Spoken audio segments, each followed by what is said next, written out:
Hello, I'm attorney Todd Leneve. Welcome to West Virginia Gun Law. Today I wanted to talk to you about the upcoming elections and the impact that the results of those elections is going to have on your Second Amendment rights. Stick around.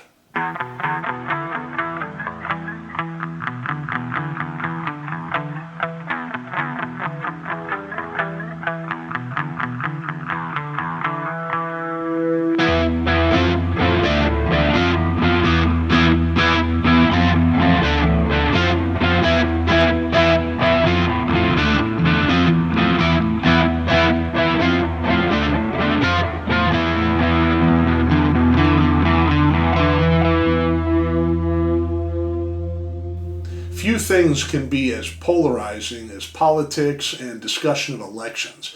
Particularly over the last couple of national election cycles, we've seen all kinds of polarizing issues come up in this country and really put us in a position of divide like few of us have seen in our lifetimes. Questions about election integrity, questions about election interference, and on and on and on. Things that just don't seem to ever go away. Sometimes we can come away from those conversations feeling like the whole process is just for nothing and can be discouraged about participating. But I wanted to take a little time today to encourage everyone on the importance of participating in elections.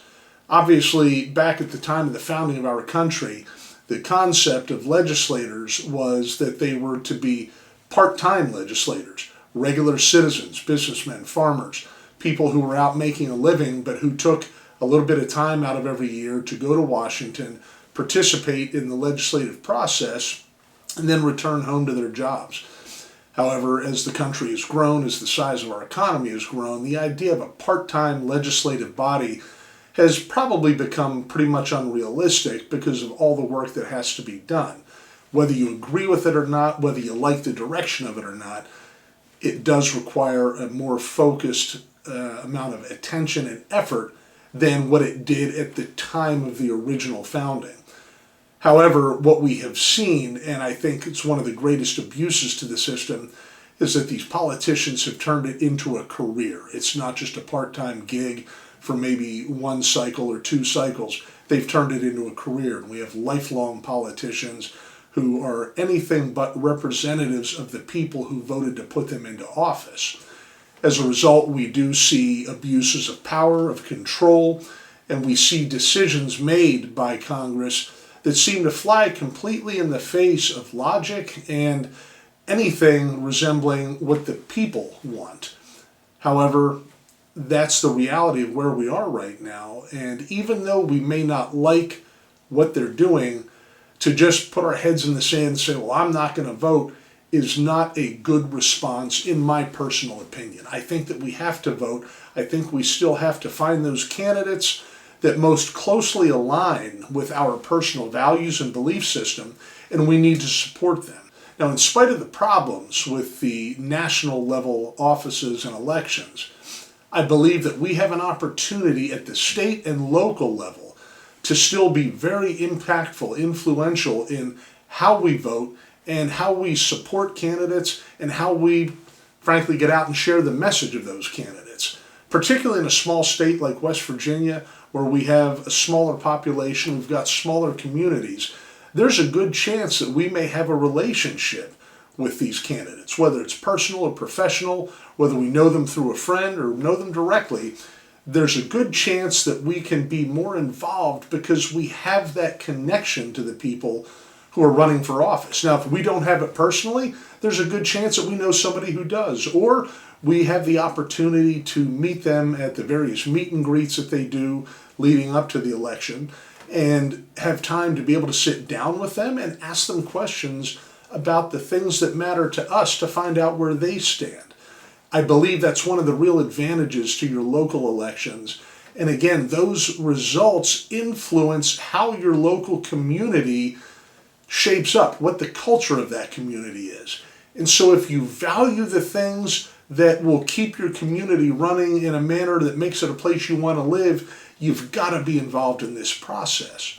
So when I'm talking about this process, this local and state election process, I believe we have the ability to have a greater impact simply because each one of us has a circle of people that we influence, friends, family, coworkers, people who may be interested in hearing our opinion.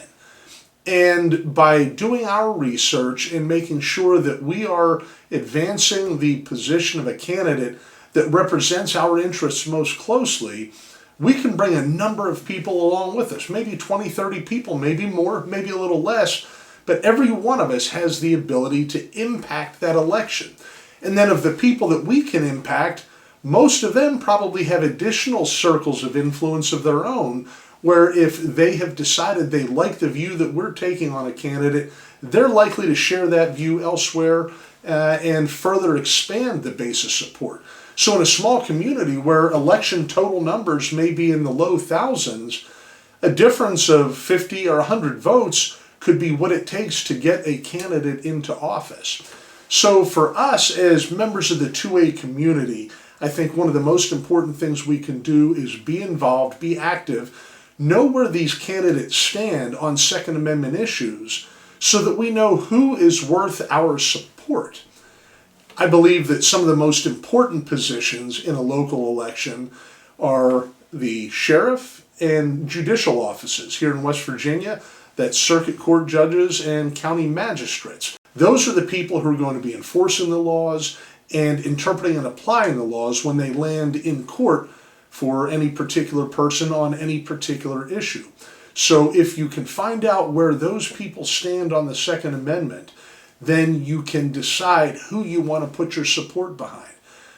A great resource for that here in West Virginia is the West Virginia Citizens Defense League. WVCDL puts out a survey opportunity for all office-seeking candidates in the state during each election cycle, with the idea that those candidates are free to come complete the survey on Second Amendment issues, submit it, and have it considered, graded, and then have that grade posted on the WVCDL website. Now I'm linking the website here on the screen so that you can take a look at this survey yourself. It's a great resource. Now you're going to find that a lot of candidates don't submit the survey, and I think that that tells you all you need to know about those candidates. If they didn't bother to take the time, then clearly the Second Amendment is not a priority to them. Now, I don't know how you all are, but for me, I'm in very large part a single issue voter, and that is the issue of the Second Amendment. A number of other things matter to me as well, but oftentimes I find that where a candidate stands on the Second Amendment, if it's favorable, is going to pretty well align with some of the other issues that are important to me. And so that's a great starting point. Take a look at that survey, take a look at the results, the grades, and you'll be able to get an idea as to where your candidates stand.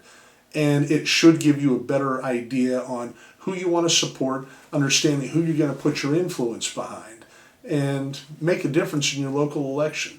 Folks, again, I think it's so important that we take the time to understand that the electoral process is actually important.